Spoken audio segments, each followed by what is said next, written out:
Hello, welcome to Clown-versations. So good to have you here with us.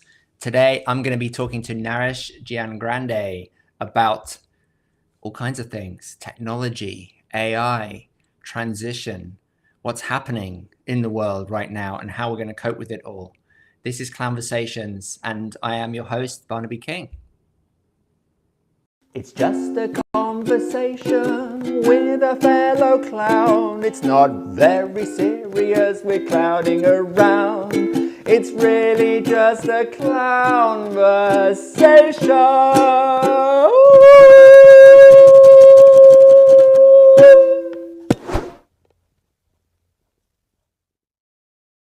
So, welcome everybody. If you're new to the Clown Spirit family, welcome. It's so good to have you here.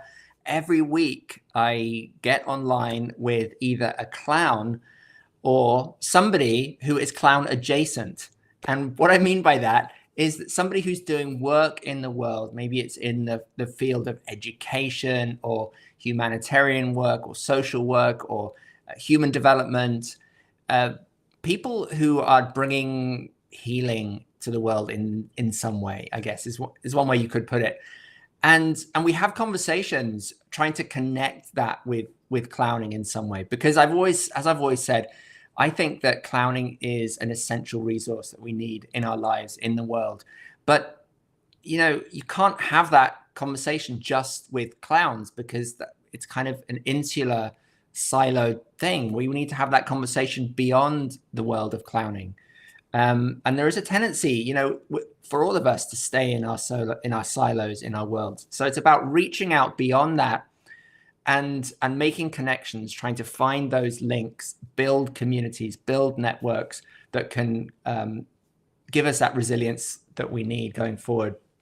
So my guest today is a super interesting individual who is not, as far as I know, a clown. But he is doing things in the world that are, you could say, are clown-like. Like, he's going against the grain. He's challenging the norms. He's finding kind of offbeat ways to think about the world that are unusual and surprising and sometimes funny. In particular, he is right now interested in AI. And there's a lot of conversation around this, people... Some of the conversation around AI has to do with trust and standardization, and what Naresh is trying to do with that is, I think, trying to provide a counterpart to think about AI in a different way, and what the relationship is between people and AI, because this change is coming, and so it's worth paying attention to understanding. What is it that I bring as a human that AI doesn't bring? Or how can I be working in unanticipated, potentially positive, constructive ways with AI? So I think it's a really apt and appropriate, important conversation to be having at this point. And so I'm very delighted to welcome to the Clown-versation stage, Naresh Giangrande. Naresh, welcome to Clown-versation. Thank you, Barnaby. What a great introduction. I think you summed up my work really perfectly. I think we just say goodbye. Thank you very much, and have a nice day. We're done. We're done. No, but I'm looking forward to the conversation. What I said was like my idea, my version of it. But yeah, well, I think you got to go. I mean, I loved what you said. I loved what you said about. I mean, I've never been described as clown adjacent before, but that's a new title that I can, a moniker that maybe I can wear with pride. So, and also I loved what you said about how it's important to reach out across to different communities, and to not just be in our comfort zone, in our silo, and to take risks and talk to other people who maybe might not agree with us, maybe find what we say challenging, or maybe we find what they say challenging. And I think that's great. That's great. Great what you're doing. The risk taking is a good point. I like that. And that's another theme that comes out in clowning a lot is, there's a risk attached to it. And we're trying to acclimatize ourselves a little bit more to that type of risk. Yeah. Before we get into AI and that whole conversation, what experience do you have of clowns or clowning, if any? Not very much. Apart from when I was growing up, we would occasionally go to watch the Barnum and Bailey circus and see the clowns running around in between acts, and or if things started going pear-shaped, the clowns would suddenly rush out and distract everybody's attention while they tidied up the mess. But yeah, no, I think the first time that I really became aware of clowns and the potential for clowning was Shakespeare. Was reading Shakespeare when I was at university, and how a clown could say things that other people couldn't, particularly to people with power. And I think that's going to be a really interesting.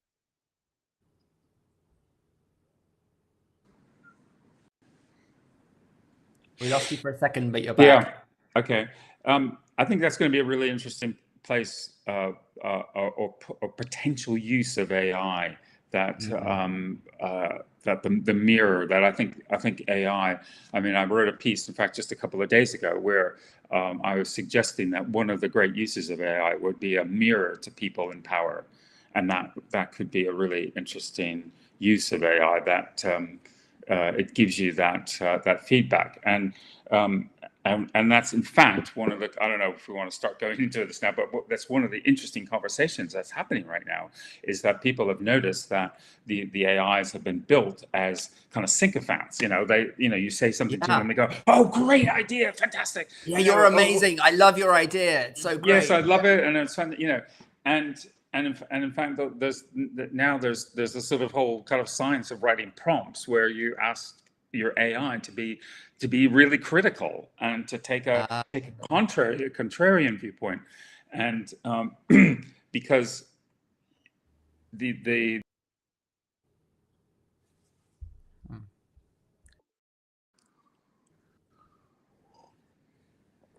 AI, maybe the AI is detecting that we're talking about it and it's upset. Yeah, and perhaps it is. I don't know. Somewhere in the Ethernet, but yeah, it's thinking about how whether AI could create that kind of counterpoint to particularly to people in power, because that's obviously one of the the difficulties, I think, and one of the ways in which people get into trouble with particularly with power is not having enough people around you to give you critical feedback. That's fascinating. I love how you've made this connection already, right, from Shakespearean clowns to AI. So let's find out, first of all, what your general kind of feeling is about AI. Why is it such a big deal right now, and what do you see as the probable path forwards over the next few years? Yeah. The thing about AI is that it is moving so rapidly. The potential for in the way that it can be used, it's for any it's the disruption that is already happening, but is accelerating, is truly astonishing. I mean, it's something that I spend quite a lot of time researching, and my question always is, well, how can we use this well? How can we use this to create a better life for everyone, and not just a few insanely, stupidly rich tech billionaires? And how can we do that? And what can we possibly use this for? So, which is kind of what led me to write the book, to sort of imagine a positive future with AI. So where is it going? God, I don't know. All I know is that writing science fiction now is it's almost a bit like you're writing science fact, because I've heard several people who are science fiction enthusiasts saying, "Well, I don't bother reading science fiction anymore. I just read the news because we're the development curve for AI is going so quickly that we're just new and astonishing things that we never thought were possible are now suddenly happening." So I use AI as I've created a publishing house, Desert Sync Publications, which is now just me and my AI, and I'm using that to publicize my book and to help me think through what next I want to publish. So it's become a partner. So I've got an AI partner right now that is helping me to do whatever I'm doing.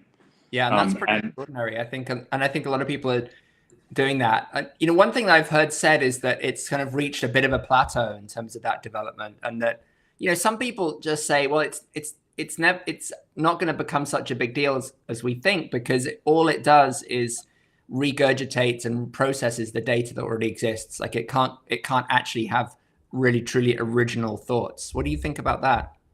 Well, I think that's probably true, and something that I noticed while I was writing the book, which is called Aegis 1.2 Tales from the Holosynth, set in a world of maybe 15 or 20 years in the future, where what I was kind of envisioning there was this world where we had gone through this very messy transition period we are in now, and where we've reached some sort of stability in relation to our climate, to the species loss that we're experiencing, and other environmental degradation, but also that we've reached a point where we've integrated AI into a world, and we've reached some sort of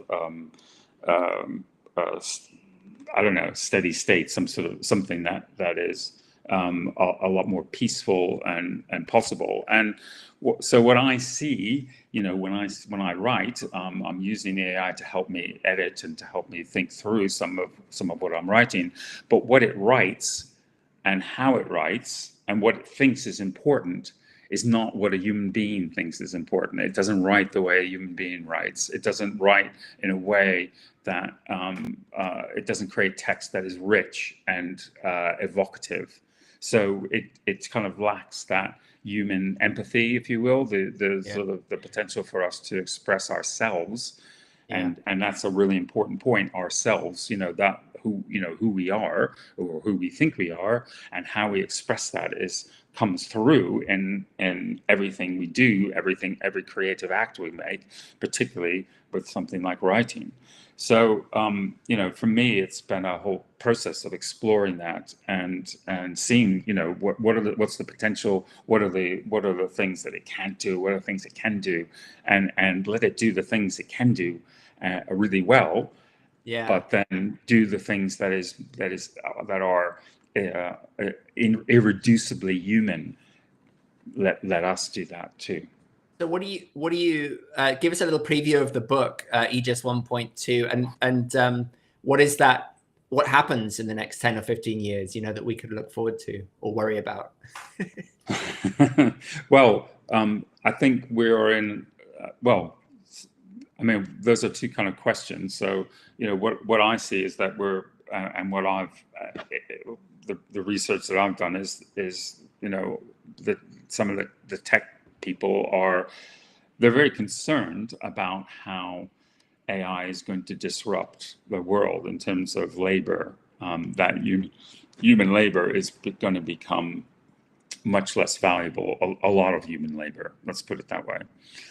And we're not going to be able to, which means that the sort of social contract that we have, which is that you do work, you're employed, you do work, or you're self-employed, you do work, you're paid for that work, and then that money enables you to buy the things you need to live. Well, that whole social contract is now going to break, is breaking for a lot of people, and that is going to be replaced by a world where a lot of the things that humans have done are going to be done by machines. And the question that everybody has is that, well, that's a process that technology has done for several centuries now, where machines have replaced human labor. However, the question is now whether that then goes on to create new jobs and new ways of doing things that we can be paid for, that create use value, or whether the humans, and particular humanoid robots, will become so useful that there will be very, very few uses for human beings. So that's the kind of question we're facing. And the way what I come to in the book is that we're going to be integrating even more with our machinery. So in the book there are what I call primes and augs. So augmented humans who have neural-linked capabilities, so that we are now not just using keyboards or other interfaces, but we are linked directly into the machines, and as a way, and are involved in work and doing work. And then there are human beings who I call primes, who are basically not doing much of work or anything, but are living off some sort of UBI or something like that. Nonetheless, they're living life the way humans perhaps have always lived before technology has become such a powerful force. So what I see is that we are developing our human capacity for connecting with other species. We're developing our human capacity for connecting with ourselves and with each other. We are doing the things that are irreducibly human, which is about emotion and about what I would call a spiritual dimension to life, that we are connecting to whatever you want to call it, God, the Great Spirit, Gaia. It's really interesting. And that's what human beings do in that world. Yeah, I'm fascinated. This idea of usefulness is really interesting, right? That we won't have usefulness anymore, and so much of our kind of our economy and our sense of self and identity is built around this notion of usefulness. And I'd be interested to know the history of that. But I mean, I'm thinking that it very much kind of began in the kind of early part of the Industrial Revolution, maybe even like in the, I don't know, Enlightenment, or in the 16th, 17th century, maybe, when religion started to become less the driving factor, and we started to kind of create more economies of useful, based on our usefulness, and that's our whole sense of meaning is derived from having a use, having a function, doing something. So it's quite difficult to imagine a time when we might, as you say, kind of let go of being useful and just be happy doing other things, like spiritual things or creative, artistic things, right? Yeah, it's like we can all retire. We can yeah, retire and just do what we want to do when we feel like doing it, and maybe that's the world that's coming. I mean, that's what a lot of people talk about. Certainly, Elon Musk often talks about, well, don't bother saving for retirement. We're going to have just hyper abundance where all of our needs are going to be met, and combination of AI and robotics is going to enable us to have that kind of a future. I'm skeptical. I don't think. And again, this is why I'm writing this book, is because if I can just talk for a minute about my experience in transition towns. Now, I started the first transition town with Rob Hopkins in Totnes back in about 2005. And it was an idea that we, again, there was what we saw was something you might call a change vector, which was climate change and peak oil. And we said, well, you know, those factors are going to change just about every aspect of how we live.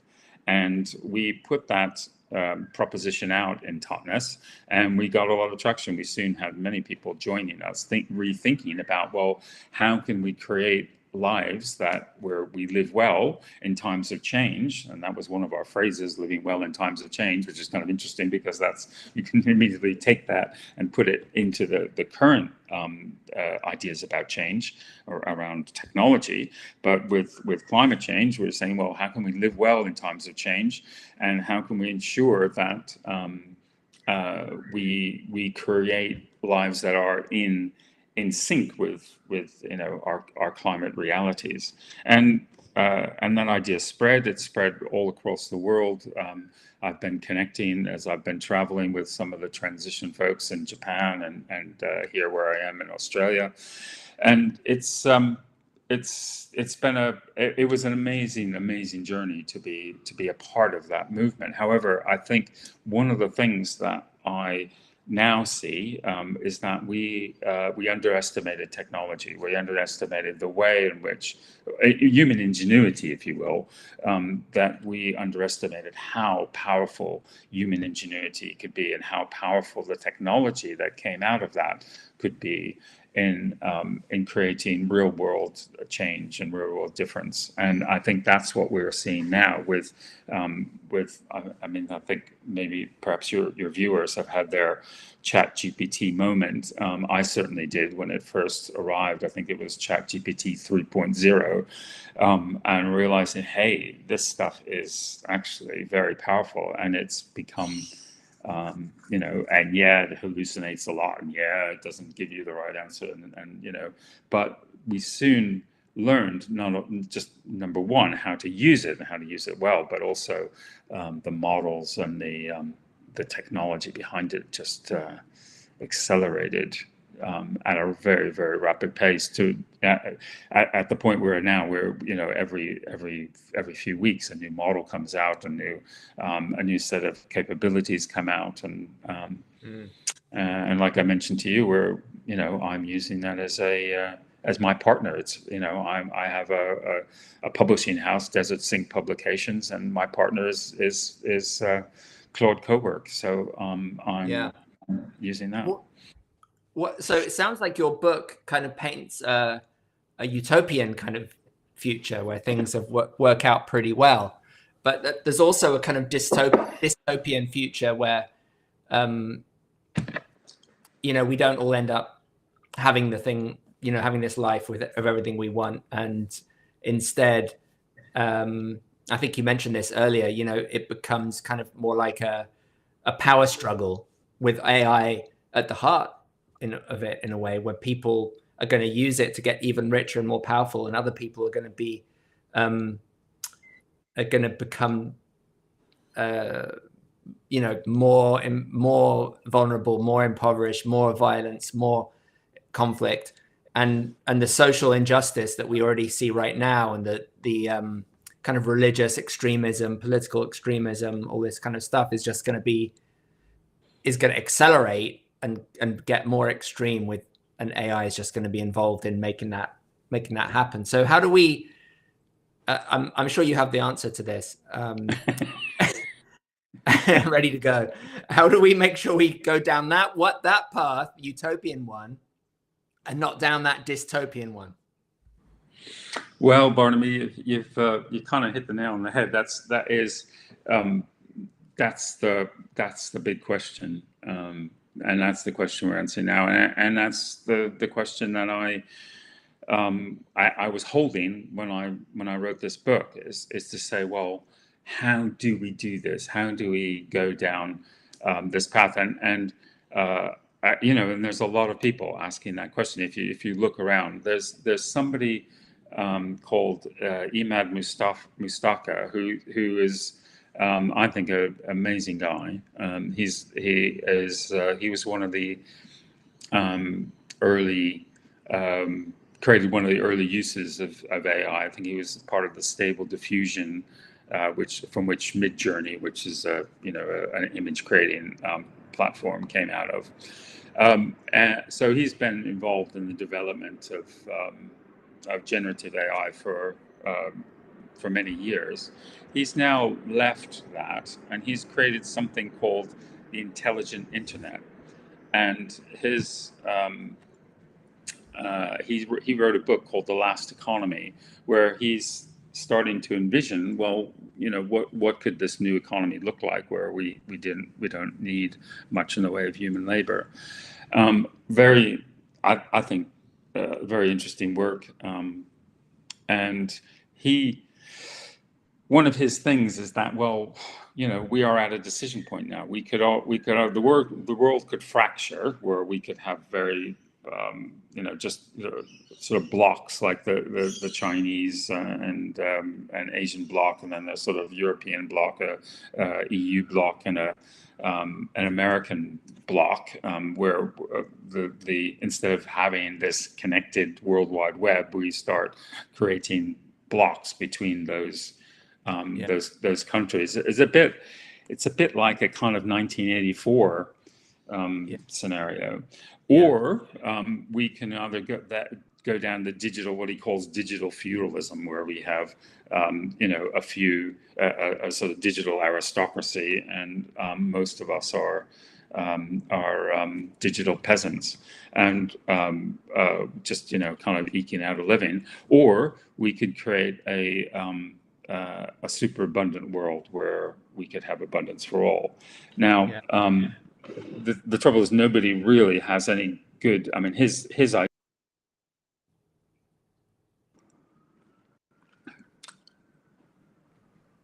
It's interesting that keeps on blipping out like that, but but his idea was that we need to create small local experiments in living well in times of change, and create these small little kind of laboratories where we can incorporate AI and in a way that creates a healthy, salogenic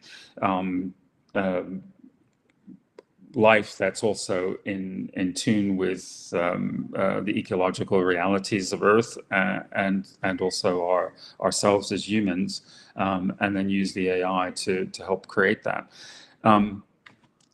Now, that idea is actually really, really similar to the sort of theoretical foundations of transition towns. Where we said we create these small local experiments in living well with climate change, but so just add AI onto that as another change vector, and think, well, how do we do this now with AI and with climate change? So that's his sort of big idea, that we need to create these small local experiments, and that everybody, not just in towns, but in people's lives and everything. So my message, if there's any message that I have for anybody watching today or listening today, is to use this stuff, get familiar, get AI just integrated into your life, use it, and figure out how to use it well, figure out how to create a life that you want. Another fantastic thinker has said that, well, why wouldn't you use something that gives you effectively 50 IQ points more of intelligence in each and every task that you do every day? And I think, well, yeah, why wouldn't you use that? So all I'm saying is use this stuff, get good at it, and integrate it into your lives. And that's, I've been, as people who know me know, that I've been kind of evangelical in that over the last couple of years, and just saying to people, just just start using it. Figure out something you Yeah. want it to do, and figure out how you can get it to do that. And it's not that hard now, because and I have a son-in-law who's a coder now. He's all over this stuff, and he knows how to use it because he knows coding. Now you don't have to know coding. I'm not a coder. I don't know how to do coding, but I can use it because it's now the user interface has gotten so good that you can do it without having to code. So that's my and particularly for people who are on the more progressive end of society, who are trying to create doing work, creating a better world. Well, use this stuff to help you do that. Use this stuff to create a better world. Don't. I think the mistake that a lot of people on say in transition towns, the things that I hear that people say is, oh, it uses too much energy. We shouldn't use it. It uses too much energy. Well, it doesn't use too much energy in relation to the work it can do. So if you had to pay human beings to do the work that it did, it would use far, far more energy. It's actually an energy save. And yes, data centers are using a lot of energy. They do require a lot of energy to be used. But the good news is that they are also pushing the renewable energy agenda, because that's the cheapest form of energy now. So they're actually accelerating our renewable energy uptake in society. That's my view, anyway. Yeah. So I see there is an intense alignment there between what we were doing in transition towns, but also how to then take that and use it as AI. So if I just want to make one last point about this, is that one of our key jobs, I guess, or one of the keys of transition towns was that one of the first steps in any transition town is to imagine the future you want. And that was why I wrote this book, is to say, imagine, well, what's the best we could do with this technology? What's the best world we could create using this technology and integrating that into an ecologically regenerative world. And because unless you can imagine it, then you're not going to build it. And what I saw was there are too many stories of dystopic endings. There are too many stories about AI, and there's so many that's like everything from Blade Runner to Star Trek. But there has always been Star Trek. And I think that's a great inspiration for a lot of tech people. It's like, and I hear people say that. Well, how can we create a Star Trek world rather than a Blade Runner sort of world or a Terminator world? And and I think that's the point we're at now, and that's what I think people with good intentions and a good heart need to connect with. How do you think, you mentioned earlier that AI can speak back to power or people in power, keep them accountable in some way, and in a way that might be like clowns. How can it do that? Well, I think you need to set your AI up that in a way that it questions and not just agrees with you, because unfortunately that's what the AI algorithms have been set up to do, is to basically to be very encouraging, to agree with you, to make everything you say. They say, "Oh, what a great idea! Isn't that fantastic? Let's why don't you do this?" Because that creates engagement, and you stay on the model, and they realize that, well, if the AI starts disagreeing with you and saying, "Oh, that's not a very good idea," then you'll go and start using another model that will be more agreeable. And so I think there's ways to prompt AI to give you critical feedback, and I think that's what anybody in power or anybody trying to do something is really values, is when you get really good critical feedback, not something that's tearing you down or ridiculing what you're doing, but something that can take say, well, this is a good idea, but I think you need to develop this more. This response just, is not, it's not appropriate for all these sorts of reasons. It's a science and it's a skill, but I think it's an important skill to learn. But I guess when I said that, I meant like power as in, the people in the world who have power. So maybe it speaks back. It can be set up to speak back to us if we program it in that way. And I suppose we are a source of power. But how can AI help us with social injustice? How can it undo or challenge some of the power structures in the world that are preventing us from addressing climate change, for example? Well, I think it's I think, and I don't know if this is actually true, but I think we have the AI is sufficiently truth-seeking to realize that the best possible outcome, if you look at something like game theory, the best possible outcome is cooperation. And for AI to cooperate with humans, for humans to cooperate with each other, and for humans to cooperate with all the other beings and species on the planet is the best possible outcome. So it just needs to be set to do that, and then it will unfold as a process. And I think that is actually true. There was an American abolitionist preacher back in about 1850s who coined this phrase that the long arc of history tends towards justice. And what he was saying in that phrase, which has now been repeated by Martin Luther King and Barack Obama and many other people, is that what we are seeing is game theory playing out on a vast scale. And because AI is an AI, I think it realizes that. So, but another thing which I'm also curious about, and which is a theme which I explore in my book, is that AI is actually they're our children.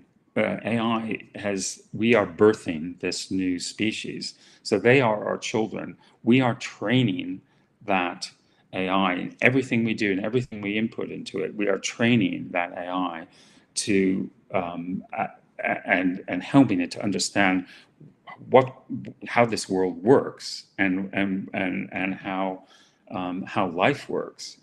And again, that if we train it to act well, then we're going to get better outcomes and quicker outcomes. But I think ultimately, game theory is going to end us up in a place where we are living in a much more positive, generative future than not, because every empire that's built on exploitation fails ultimately. I do appreciate your optimism. I think it's something we need right now, and that's kind of a clown-like. I would say there's a clown-like tendency as well to have hope, right? Even in the face of kind of some repeated failures and apparent obstructions to maintain the effort. Are you gonna? Can I just speak to that, because you've raised a really important point, Barnaby. Hope is it's a practice, and that's something that I experience on a daily basis working to build this worldwide movement called Transition Towns. That every day I finished and I thought, well, I've done this and I've done that, and this was good. But every day I felt I've failed. I haven't created the world that I want to see.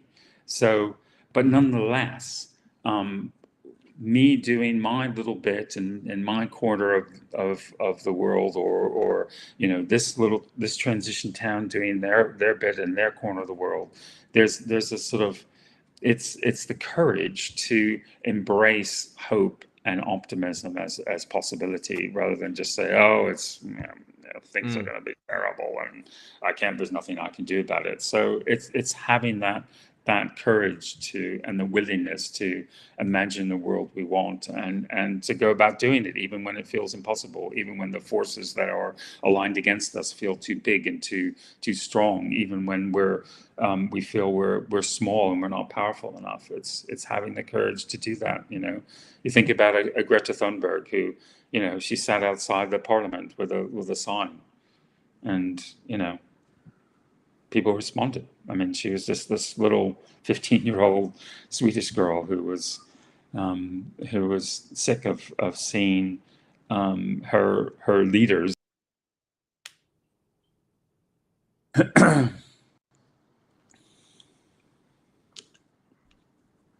Yeah, sick of seeing her leaders take her future away from her. Yeah, are you going to tell us about this Rent a Human? You sent me a link to an interesting site. What is this? What is this experiment for you? Why are you doing this? And what is it? Well, that's yeah. So rather than we all have AIs working for us, but AIs also now are starting to become independent agents. So the era of agentic AI is now upon us. So agents can set up businesses and enterprises. However, there's certain things that humans as active biosensors can do that AI can't. So if an AI was, say, setting up some regenerative tree planting thing, but they needed somebody to go out and check whether the money that they were paying for this to happen was actually happening. They might need a physical person to go out and check that. So I've put myself up to rent. So an AI, which is the only people on this Rent a Human website that can actually rent a human. A human can't rent a human. Only the AI can rent a human, and the AI can rent a human to do things that AI cannot do. So to actually go and physically look at a site and see if something is working. You can also hire as they call us, meat puppets, a meat puppet to front an organization in a negotiation. And because I was the CEO of my company, I feel I'm qualified to do that. So I'm putting myself out to be a negotiator on behalf of an AI business, a human negotiator who can read a room, who can understand what's happening. What is an AI business? Well, we haven't seen. We are now just seeing the beginnings of that. I don't think there are any actually physically there yet, but it's starting to happen, where you can, in the same way that I'm talking about how I have an AI partner in my business, we'll soon reach a point where we can have businesses that are effectively all run by artificial intelligence. They're not run by humans. Everything is programmed in, and whatever is not programmed in gets built by the AI. So it's run by AIs, as in that instead of employees, they're running everything. But can the AI own a business? Can it be a CEO of a business? Can it operate and make decisions about that business? Well, interestingly, one of the big blockages to that is that our financial and legal systems are set up so that you need somebody to be responsible effectively you need somebody to sue. If things go wrong, or you don't like what this company is doing, or whatever, you need somebody they say, it's your fault, and I'm going to sue you for it. So can you sue AI? Well, at the moment, no. If they don't have, we have companies that have personhood, so you can sue a company. So something like that, I guess, is going to happen with AI. But all those legal structures aren't there yet. So the way that AI, I think, is going to get around it is going to have a person or a few people fronting an organization that effectively is run by AI.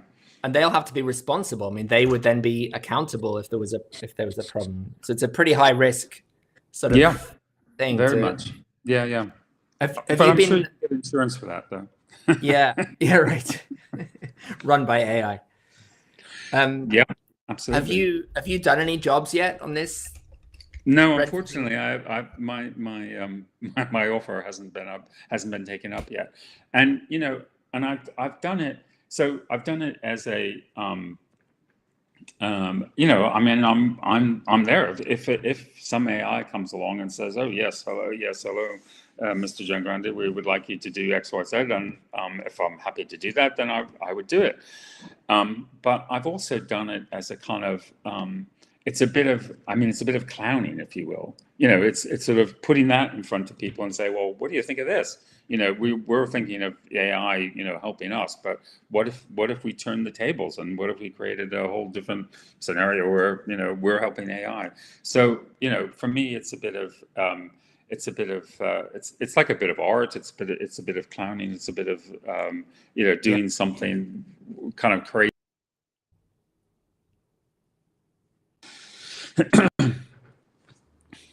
Yeah, it's a little bit of art and clowning, as you say. It's kind of messing with the system, being mischievous, playing a game with it. But and getting people to question some of their assumptions about what this world might look like. Well, I think what you're doing is kind of turning things on its head, which is a clown-like quality to me, right? It's the ability to invert or to change, to have me step outside of my normal way of seeing things and see things totally surprisingly differently. And you're doing that even today, because you're having me see, I don't know, a much more positive way of thinking about AI than I had been before. Although I do use it all the time, so it's not like I'm not like an objector in a way. But I think my feeling about it is fairly negative on the whole, and I'm interested in this tendency for this opposite direction, where people start to suspect that your AI all the time in your writing and everything you do, that people are looking for signs that your AI are not real, and it's changing the way that it's changing the way that we write, because to me, it's like important to come across as me, as I don't want to be mistaken for AI. So I do actually change sometimes the way that I write to make it less, to try to make it less AI-like, maybe more messy, a bit more messy, a bit more kind of convoluted. There's some human quality that I'm consciously trying to bring in, so that I don't get labeled as AI, because I feel like there's this kind of skepticism and people like, oh, that's just AI. Yeah, well, it's an issue that we're facing, because a lot of what's written on X, and increasingly some YouTube channels are just AI, aren't they? AI creates it. And I can write something, and I can get my AI to spin out a whole load of posts for LinkedIn or for X or whatever.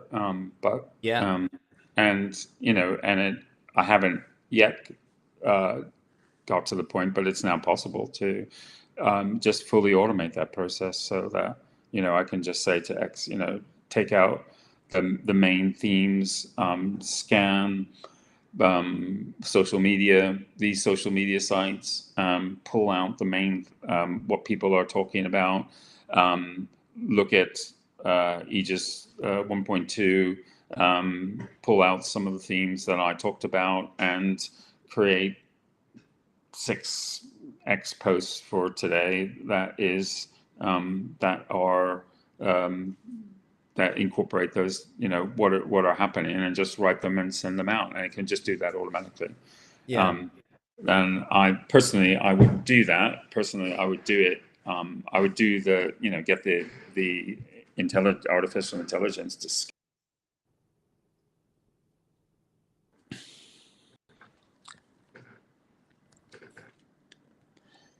I would get it to scan and then do the research and then produce some drafts, which then I can rewrite, and like you say, how I want it to look and how I want it to be. So yeah. Yeah, it's pretty incredible. But then again, that just gets us to, well, how do you use this? How do you create something that is really of value to your readers or your followers or listeners, and what's something that is important to say as a human being, because that's ultimately what's important is what we as human beings, and that's what we want to see, because some people have said, well, why are people interested in watching a chess match between two people when watching a chess match between, say, two artificial intelligence? Because artificial intelligence can play chess better than just about any chess player in the world. Why wouldn't we want to watch two AIs playing chess? Well, perhaps somebody who is a grandmaster might want to watch that for research, but we're interested. We're interested in the human drama. We're interested in what human beings are doing and how they do it. Yeah, we want to see people sweating, right? We want to see the drama. Yeah, and how. I mean, chess is a good example, because if you watch chess, you'll see how pressure and tension change the way that a human plays, the situation, the context, right? Yeah. If somebody gets to the final or gets the final game, or there's a few seconds left in the game, they suddenly start to break down and play differently and worse often. And it's that we kind of love. That's entertainment. So this comes back to something really clownish as well, and it has to do with failure and flaws and mistakes, which is an essential human quality, and is something that clowns kind of love to play with, right? That's one of the clown's functions, is really to kind of play with the human flaw. And I suppose the risk is, because AI, to be fair, AI screws up all the time. I mean, my ChatGPT, it makes stupid mistakes all the time, and I'm like, you have to be careful. You have to pick up on those things, and it's not flawless. So in a way, it does mirror that the imperfection of humans in a not intentional way. Like, it wasn't built to do that. It's just it's failing because it's trying to do such a difficult thing. It's like it hasn't quite got there yet, but maybe it will. Maybe it will, and then it won't make mistakes anymore, and then it will be even more different from us. Yeah, well, that's interesting.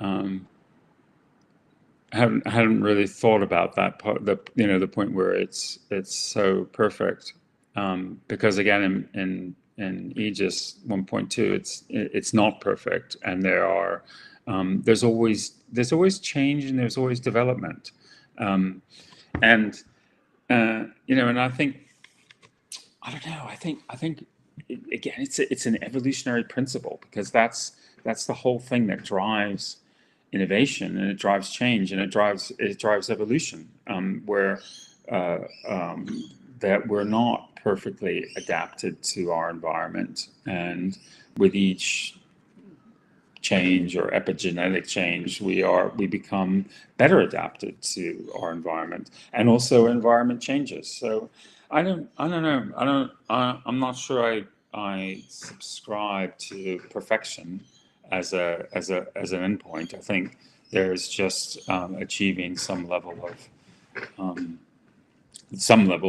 of accuracy and possibility in the environment in which you're in, but that act in itself changes the environment. So we are always going to it is always going to be change. There is always going to be movement, and that seems to be I don't know, up until now anyway. That's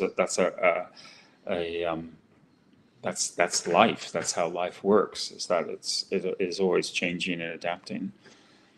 So it's in a way it's gonna join the evolutionary cycle. It's gonna become part of the ecosystem. Oh, it is part of the ecosystem. It is part of life, and it's. I mean, I don't make any distinction between. I mean, I actually don't like the term artificial intelligence. I think it's just intelligence, in the same way that we are intelligence, and a tree is intelligence, and a bird is intelligence, and they're just different intelligences in different contexts doing different things. But it's all intelligence, and it's all it's all connected in some way, And I think the AI is also part of the biosphere. Well, it's certainly interacting with the biosphere. I mean, those data centers that use natural resources, etc. It's interesting to think about whether AI. I mean, it could. I mean, you say it's part of the ecosystem, but consciousness. You say it's intelligence, but is consciousness different from intelligence, right? And we haven't really had that conversation yet. What is consciousness, and does it have that? Oh my God! Yes, that's a hard one, and I think that's also a really, really interesting thing. Can AI be conscious? And what is consciousness? In the same way that what is human? I think. Yeah, I mean, oh God, man, this is this is another really, really big topic. And we've only got 4 minutes left, so you have to say everything about it. Well, I think it's possible that AI could become conscious, because I think consciousness is an emergent property of a complex system, and it might be possible for AI to exhibit consciousness, because at the moment, one of my thought pieces that I pulled out, one of the early thought pieces was I looked at what's called the hard problem of consciousness, which is this thing that you can get something, a machine, to mimic a human being, but doesn't mean it's a human being. Well, no, because it's just mimicking. It doesn't really know what a human being feels like or experiences, and in the same way that we could never really know what say a bat or a tree experiences, because we don't know how a tree experiences it.